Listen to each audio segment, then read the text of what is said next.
Now he subdued the literary world with a memoir that some have compared to the autobiography of Malcolm X and Eldridge Cleaver's Soul on Ice. He is handsome, bright, and articulate, but he won't be making the rounds of the talk shows or book parties. Back up. Don't want to do it. Face the wall over here. He is presently occupied at the Pelican Bay State Prison, the Devil's Island of the California penal system, where he's serving a 7-year sentence for robbery and assault, indisposed to all but carefully screened guests. Escort coming in.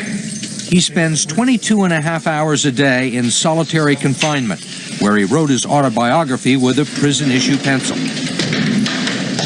According to the show business daily Variety, his New York literary agents, Janklow and Nesbitt, sold it for $250,000. And now, Hollywood mogul Michael Ovitz's agency is peddling the movie rights. This book is 383 pages of killings, stabbings, beatings, drive-by shootings, revenge killings. At one point, you amputate the arms of a rival gang member. Explain that to me. This book is 383 pages of reality. I'm uniquely qualified to write 383 pages of life for this generation, and that's what I've done. So it's 383 pages of gore, no doubt about that, but it's reality. It happens every day. In Monster's case, it was everything from carjacking to robbery to murder, with names, dates, and places altered slightly in the book to protect the guilty. The Los Angeles Times called him a walking, stalking, incarcerated end product of America's assault on the black psyche.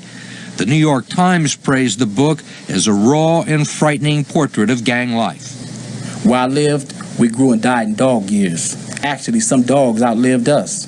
Where I lived, stepping on someone's shoe was a capital offense, punishable by death. The underlying factor that usually got you killed was the principle. The principle is respect, a linchpin critical to relations between all people, but magnified by 30 in the ghettos and slums across America. Are you proud of these words? I'm proud of the words, yes. Not necessarily the deeds, but I'm proud of the words. What was your reaction when you saw the New York Times review? I kind of jumped around the cell a bit, you know. First time I've ever been recognized by a civilian for something other than aggression, naked aggression. Is that important to you to be recognized by civilians? This is not for recognition. It's the truth, you know. Somebody has to speak about it. Somebody has to say something. This was the center of Monster Kody's existence, one small violent part of Los Angeles, the corner of Florence and Normandy, where last year's riots broke out. He grew up just a few blocks from here, and this is the neighborhood where he made his reputation, with the Eight Tray Gangsters, a violent, predatory faction of the Crips, one battalion in the Los Angeles gang wars. He joined the Crips at age 11 on the day he graduated from the 6th grade. That night, he says he was given a shotgun, and for his initiation, he pumped 8 rounds into the ranks of a rival gang. Why would an 11-year-old want to carry a gun and go out and kill people? It was necessary. It was either I got with the power or I was a victim. Either you get with it or you don't. It's pressure, peer pressure. It's normal. And this is normality. There's no measuring stick for normality where we live. And so whatever happens to be the trend at that particular time, which was shooting people, was the normal thing to do. It didn't matter that I was 11. You know, I could have been 9. I want to read you something that you wrote. My participation in the gangs came as second nature. To be in a gang in South Central when I joined, and it's still the case today, is the equivalent of growing up in Grosse Pointe, Michigan and going to college. Everyone does it. Everyone does it. And those who don't are considered weak, because now we have a measuring stick, and the measuring stick is to be to be a gunfighter, to be a fighter. You know, that's the measuring stick of manhood in our community now, as was the case then. What did you like about the people that were in the Crips in your neighborhood? The power they seemed to wield. They had this allure. They were free. See, you had 2 classes. You had the victims and you had the assailants. And the assailants always seemed to be my heroes because they seemed to come away victorious every time. It would become his career, his calling, as he wrote in the book, not some awkward stage of his life, but a job. At 15, he was arrested for assault. A year later, he was shot 6 times in an ambush. He survived to become a general with the title OG, Original Gangster, a full-fledged ghetto star.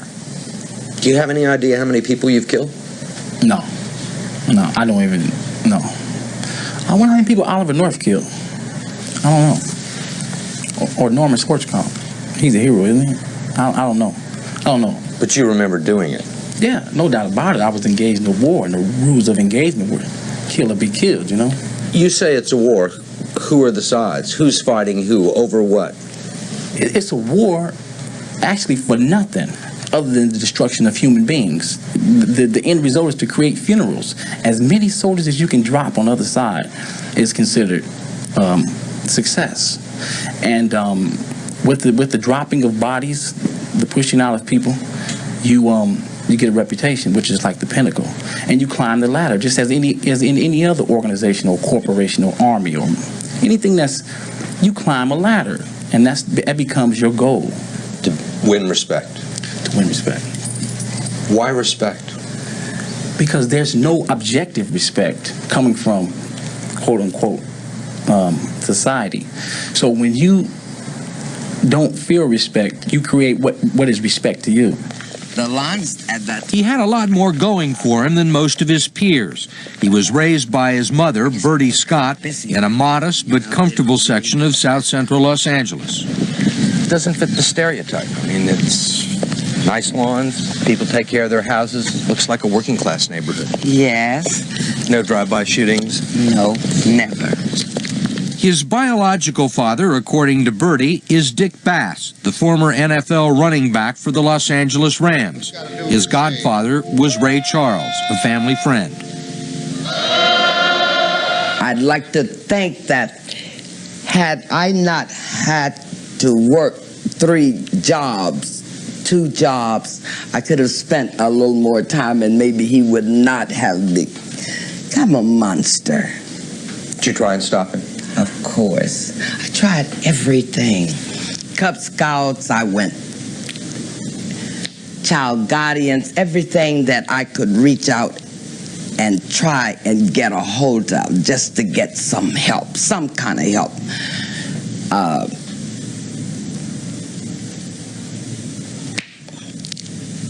It just couldn't come fast enough, because there were too many other children that were having the same kind of problem, parents having the same kind of problem, and there were too many people ahead of my little guy. And as time was moving on, he was moving on. So there was just no help. I want to read you something from the book. I enjoyed being Monster Kody. I live for the power surge of playing God, having the power of life and death in my hands.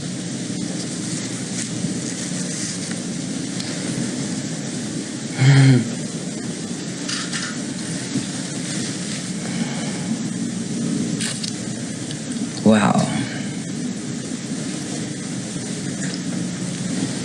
He obviously liked it. He did. And he was good at it. He was that kind of person. Whatever he decided to do, he was going to do it well. He always wanted to do better than anyone else. Always. You don't have most of the usual excuses. You didn't grow up in the projects. You had a very strong mother. Your biological father is Absent. an Missing in action. NFL football player. But yeah, I hear you. Your godfather's Ray Charles. Yeah. But while my mother's at work being a working class woman, while my father was on the football field, while Ray was in the recording studio, I was in the street. You know what I mean? I was being influenced by social forces that they couldn't even touch, couldn't even understand. And my mother couldn't protect me from that. Ray couldn't come get me all the time. And Dick never came. But you know what I mean? So Do you resent that? to a great extent, no doubt about it, I hate him. You know what I mean? I hate him because I think about what I could have been, you know? And I can't dig that, man. Running on your kids, you know, father thing, man. But that's just heavy to me now, you know. That's just heavy. Would it have made a difference, do you think? Yeah, because I wouldn't have to go to the street to find the street people, you know, to find, you know,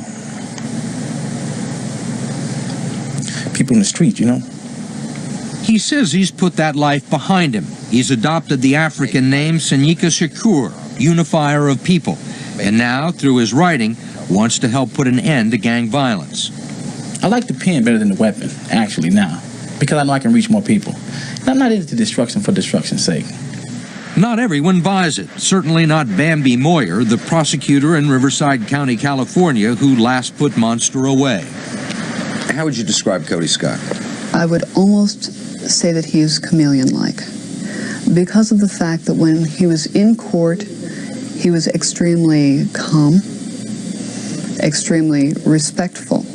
He's a bright guy. He is not dumb, extremely intelligent, and I think extremely entrenched in the gang lifestyle. That is his life. A hardcore killer. Mm-hmm. I think Kody Scott would kill you just as soon as he would shake your hand. One of the prosecutors who put you here told us that you were the perfect sociopath. Somebody who was able to use their brains and their charm to manipulate people in society. Sounds like Robert Dole, doesn't it? Sociopath. That's heavy. No, I don't think so. I'm a regular cat. You know what I mean? I'm a regular person. You're not a regular person to most people. You shot people, you've killed people. I've had an eventful life. Do you feel any respect to, allegiance for the city of Los Angeles, the state of California, the United States of America? Not one iota. I'm not even a citizen of America. I'm a citizen of the People's Republic of New Africa. And no, I don't. America is... No. He says he's renounced gang violence, but now he's embraced a radical black separatist cause that some consider even more dangerous. According to Monster, that's why he's in Pelican Bay. I'm what they call an organizer, an agitator. And when I transformed from being a Crip to being a revolutionary, I became a threat. Are you a threat? Apparently, I'm in solitary confinement, sitting here in chains. Apparently, someone thinks I'm a threat. With 2 armed guards right next to you. This is a college to me. I'm training in revolutionary science. I'm locked in my cage and using what I have to get what I want. So when I get out, I may be a upstanding quote-unquote citizen, being that I won't commit crime because I'm not a criminal. But every day of my life will be working towards the independence of my people. So I won't rob nobody. I won't sell crack. I won't shoot nobody that doesn't deserve to be shot. I won't commit an act where the police will have to come looking for me, because it's not the type of thing with me anymore. Escort. It's not just me, but a generation of people who have lost their way. There's a multitude of monsters out there. I just happen to be the one to come and articulate the position. Monster's book is out now. Monster himself will be out in 1995.